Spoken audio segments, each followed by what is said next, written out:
মাকেও সম্মান দিলাম, আবার আরেক দিক দিয়ে আমি এই পরিবেশ যাতে সুন্দর হয় তার জন্য সেটাই আমরা করলাম। আমরা জানি ৭৫ সীমান্ত গ্রাম বীরকানা নামে প্রধানমন্ত্রী যে নাম দিয়েছেন।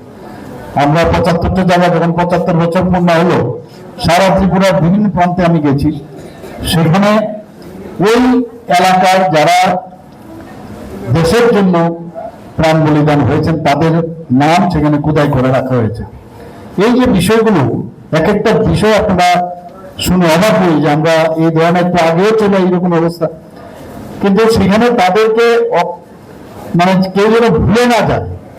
এখানে শুধু স্বাধীনতার সময় দেশকে বাঁচানো, দেশকে স্বাধীনতা পাওয়ার জন্য যারা বলিদান হয়েছেন তা নয়, রক্ষা করার জন্য যারা ওই গ্রামের সীমান্তে যারা আছেন, সীমান্ত গ্রাম, সেখানে কেউ আর্মিতে আছে, বিএসএফ এ আছে, সিআরপিএফ এ আছে, তো তাদের সেই জায়গা আমরাও কিন্তু জানি না, ভুলে যাই।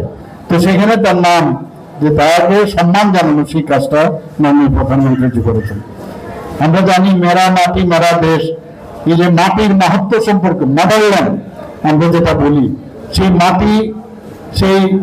মাটি আজকে কর্তব্য পথে দিল্লিতে আমরা সবাই নিয়ে গেছি। আমাদের মিউনিসিপ্যালিটির একটা আমরা